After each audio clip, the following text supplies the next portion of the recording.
আসসালামু আলাইকুম। হিন্দু ভাই ও বোনেদেরকে জানাই নমস্কার, অন্যান্য ধর্মের জাতি ভাই ও বোনেদেরকে জানাই আদাব।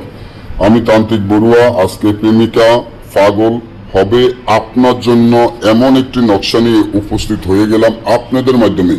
কিভাবে নাম লিখবেন, কিভাবে কাজ করবেন, কিভাবে প্রেমিকাকে বশীকরণ করে নিজের প্রেমে পাগল করে নিজের কাছে আনতে পারবেন। নিজেরা অবাক হয়ে যাবেন যে এই তাবিজ এত সুন্দরভাবে জাদুর মতো কাজ করে।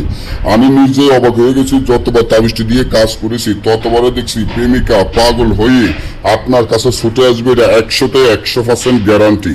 আমি গ্যারান্টি সহকারে কাজ করি আর গ্যারান্টি সহকারে আপনাদেরকে জিনিস দিয়ে থাকি। আজকে আপনারা নিজেরা অবাক হয়ে যাবেন। আমি যদি আজকে আপনাদেরকে নিয়ম কারণগুলো বলে দেই তাহলে আপনারা নিজেরা অবাক হয়ে যাবেন যে এই তাবিজের মাধ্যমে এত সুন্দরভাবে কাজ কিভাবে করে।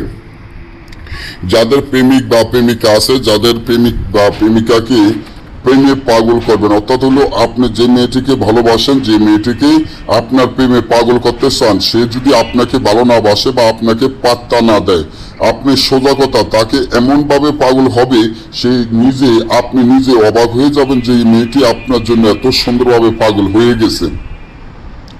তার জন্য কি করবেন, কেমনে করবেন, আমি সম্পূর্ণ নিয়ম কারণগুলো বলে দিচ্ছি। যখন দেখবেন কোনো মেয়েকে ভালোবাসেন, কোনো মেয়ে আপনাকে পাত্তা দেয় না, যে মেয়ের জন্য আপনি পাগল হয়ে গেছেন, যে মেয়ে আপনাকে পাত্তা দেয় নাই, তখনই আপনি এই তাবিজটি সুন্দর মতো লিখবেন। সুন্দর মতো একটা কাগজে লিখবেন, নিচে সুন্দর মতো নামগুলো লিখবেন। যখন নামগুলো লেখা শেষ হয়ে যাবে তাবিজটির উপরে আপনি একটা দোয়া পড়ে ফু দিবেন। ফু দেওয়ার পরে এই তাবিজটি মাদুলির মধ্যে আপনি ঢুকাবেন। একটা মাদুলির মধ্যে ঢুকাইয়া বড় ওসো একটা গাছে লটকে দিবেন। যখন হাওয়ায় গাছের পাতাটি তাবিজটি লড়াচড়া করবে, ঠিক তেমনি আপনার প্রেমিকা পাগল অস্থির হয়ে আপনার কাছে ছুটে আসতে বাধ্য হবে। যদি না বোঝেন বা আমাদের থেকে এই ধরনের কাজগুলো করাতে চান, স্ক্রিনে দেওয়া নম্বরে যোগাযোগ করুন। ভালো থাকুন।